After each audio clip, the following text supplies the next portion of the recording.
Good morning, good afternoon, good evening. My name is Busola and I talk about godly parenting.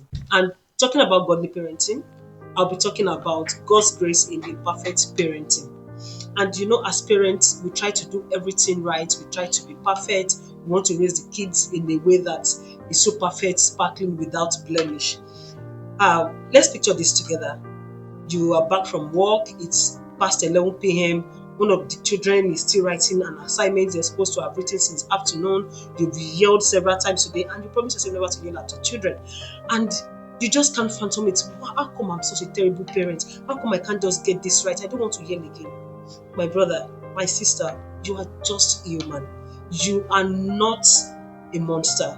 You are not a bad parent. You are learning and you are trying. Let's talk about the Bible. Do you remember Moses? He was a great man that was asked to lead the children of Israel out of Egypt. And the funny part or the amazing part of it? It's that the children of Moses, how many times did we hear about them? Gershom and Eleazar. Yet, the Bible in Hebrews chapter 3 verse 5 referred to him as a man faithful in all his house. That is, God see him as a man faithful, not judged by what his children did not do. The children were not great prophets. They were not with so much big legacy. Imagine if Moses were to be in a Nigerian WhatsApp parent group. Say, we pray for your children. No, we pray our children don't turn out like yours. No.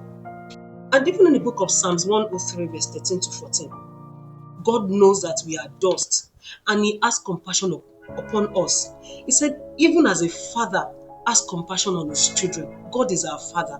So He has compassion on you. Why are you not compassionate on yourself? You just have to know that, as we said last week, our children are not looking for perfect parents, they are looking for present parents. I remember a story I read sometimes ago. This man warned his 10-year-old son not to play with a certain boy in school because the values of this other boy and theirs does not align, and he does not want his child to be influenced. Yes, he didn't tell his boy, he just told him, I don't want you to play with that boy. However, one day he went to pick the boy from school and he found his boy playing with this exact boy. What did this man do? He yanked the boy off from the field, embarrassed him, talked down on him, and dragged him to the car. By the time they got home, the father was beating himself up, was so angry with himself. Then his wife told him, you are human, you are trying.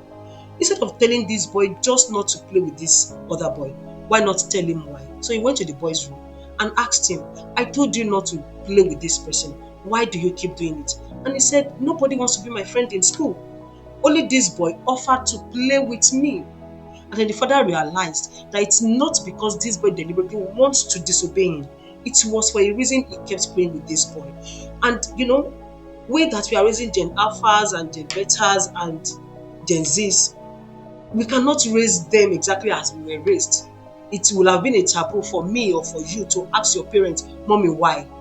But this generation, they ask the question, why? And we cannot just say because we are their parents, then that's it. You must listen to me, you must obey me. No, it does not work that way with this generation. And that is why we have to give them answers. If indeed we want them to be our first point of contact when they have issues, when they are confused, when they have questions, then we have to give them reasons why certain things are certain ways and why we cannot do certain things as Christians or as godly people. And trust me, as parents, we have to be careful not to turn our children away from us. And don't get me wrong, the way we were raised, if it were to be in the context of today, it would be termed toxic. But our parents did all they knew to do, and that was how better they could do it. And of course, we should do better than them. So this week, here's a freedom challenge for us. Tell your child, I am sorry, I messed up, I was wrong for something you didn't do well. No, not I did it because, not I'm sorry, but no, just I am sorry, I messed up, I was wrong. And trust me, you'll feel better. I pray that as we come to the throne of grace every day, God will help us to become better parents. And let's remember the book of 2 Corinthians chapter 12 that told us that God's grace is sufficient for us. So always remember that God's grace is sufficient for you, even in parenting. God bless you. Till we see you again. I remain Busola.